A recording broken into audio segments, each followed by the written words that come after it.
Our God is the God of the impossible. And sometimes you come across someone who is living, breathing proof of that. And that's Dr. Tommy Watson. I've got him on the phone. Folks, you're not going to believe his story. Dr. Watson, you got a major motion picture coming out about what God's done in your life. You've written a book about it. And it's just great to talk to you, man, and chop it up and share some of this with our listeners.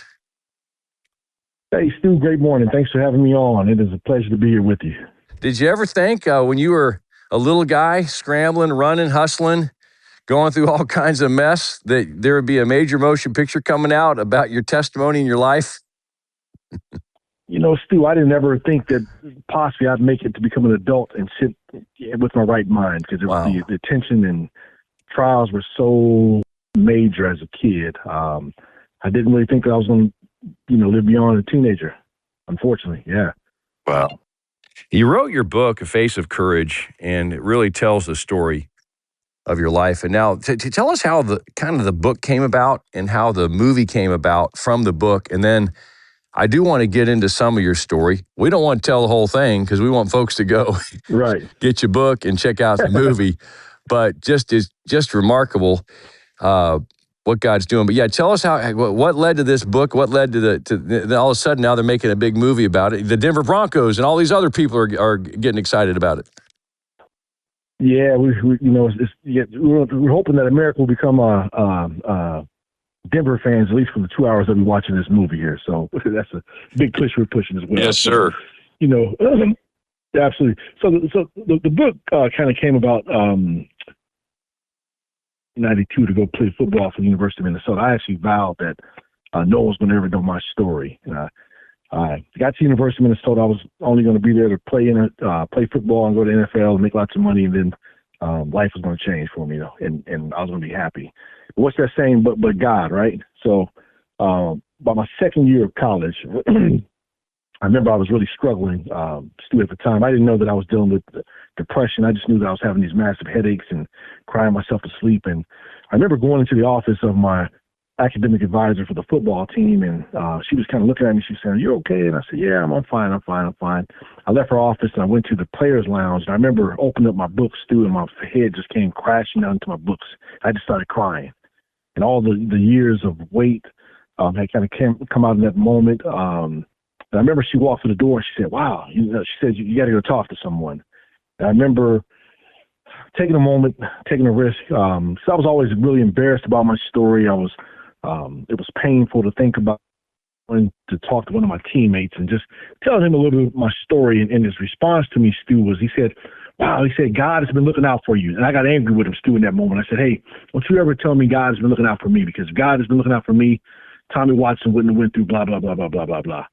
I remember going back home my third year of college. My mom was out of prison again. And long story short, we pulled up in front of the house. I was driving my older brother's minivan.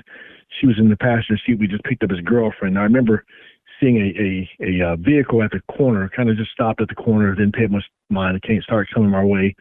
Within seconds, Stu, started hearing gunshots. Pop, pop, pop, boom, boom, boom, boom. And I remember thinking to myself, this is a drive-by shooting. And in that moment, the glass started shattering on the van. With my foot on the brake, I remember bending over to the middle of the car, and I'm thinking to myself, I'm about to die. And suddenly, I'm feeling the glass drop on me and everything else, bullets whizzing past my head, and the gunshot stopped. And I remember rising up to see if I had been shot. Thank God I hadn't been. I turned to my mother. My mother wasn't moving. I got really anxious. She eventually pops up. The young lady back pops up. We stepped from the minivan, Stu. The van shot her from front to back, and it was a bullet that was lodged in the bottom window of the driver's door. And in that moment, that statement that God had been looking out for me became very real in that moment. I said, well, maybe there's something to this story here. So I went on and graduated and started. Part of the book was a healing process for me, because I wanted to kind of explore and find out who Tommy Watson really was. Found out in doing the book that it became a book that provided a lot of encouragement to a lot of other folks, and did that for a number of years. And then I decided there were a lot of folks out there that did not read books after it became an award-winning book, best-selling book. And I wanted to tap into the film industry. So we did a short film that won 8 awards, and now we're raising money and getting ready to produce the feature film Resilience. So appreciate you giving me an ear for that moment. Yeah, wow. And so this really goes back, and we don't have to go into all of it, but it was pretty rough for you. Like it was, I Yeah. met you. You and I, our buddy Frank Harrison, had this amazing Yes. transformation T Factor event in Raleigh, and there was all these entrepreneurs Absolutely. talking about keeping Jesus first in everything we do with business. And I'm looking at this guy, like, man, Dr. Tommy Watson, man, this guy's like, he had to play pro football, man. He's built, he's sharp, he's all dolled up in this amazing suit. I mean, this guy, I want to grow up and be like him. And we swapped cards, and we've been getting together and all, and talking, and but like going back like 20, 30 years. I mean, this is 40 years. I mean, to talk a little bit, can you give Yeah. us a little snapshot? Because there's a lot of folks out there struggling, and there's a lot of Yeah. folks out there, Dr. Watson, that are Absolutely. stuck. They feel like, man, there's Yeah. no Absolutely. hope. There's no way, man. I'm done. Their heads crashing down on their books, and they don't know who to talk to. Yes. Yes, absolutely. Yeah. And you're so right about that, Stu. And it's I think having that relationship with God is the piece that, is the difference that makes a difference. But I think I go back. There was a kind of a fork in the road moment.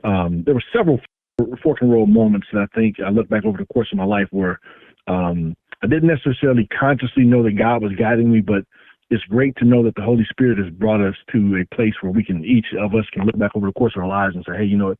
I survived my worst day. And I think back to, let me go back and just kind of give people context in terms of my overall story. So I grew up in a situation where my mom and dad were drug addicts and shoplifters, and they were arrested 121 times by the time I finished high school.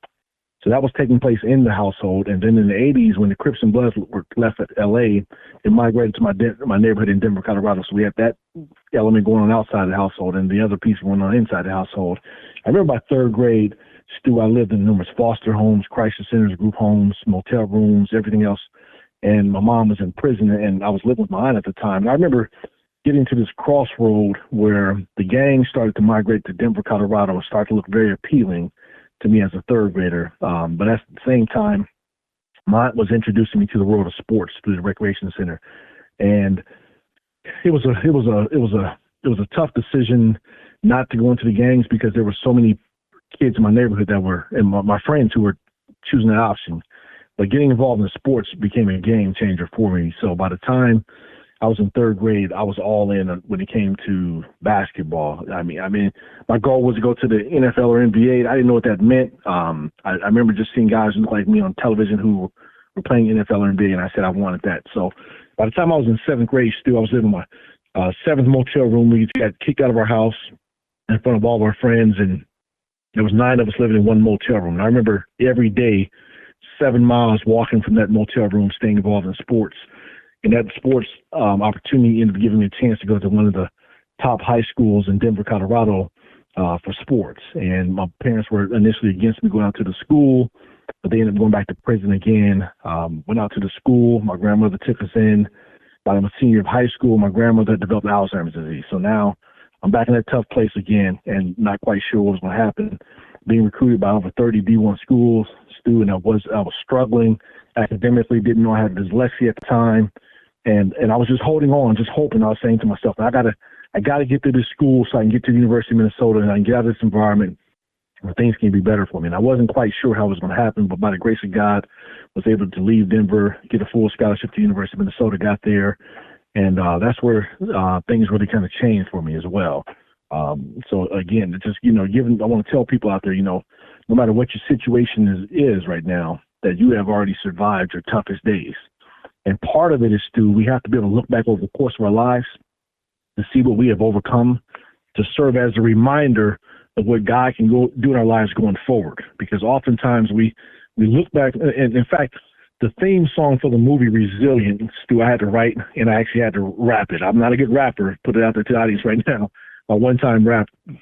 But the theme song, the hook says, "My scars tell me that I've survived it over and over.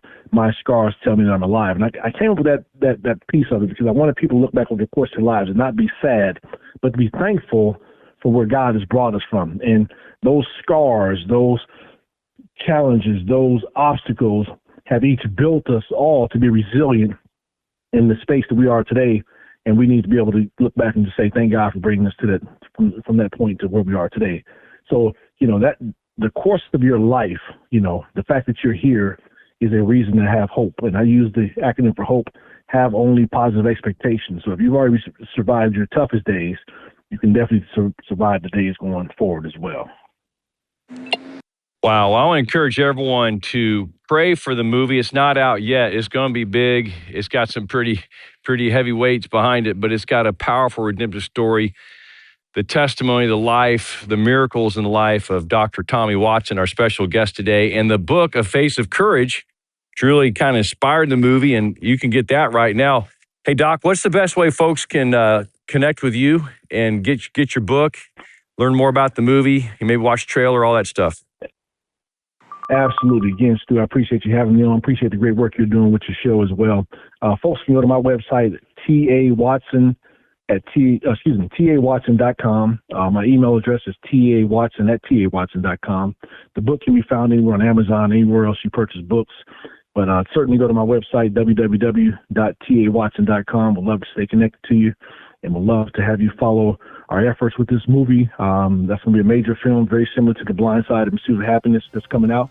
A family-friendly, faith-adjacent film that's going to be inspiring. And, we're thankful to have the NFL and the Denver Broncos lending their support behind the movie and along with the University of Minnesota as well. Truth Talk.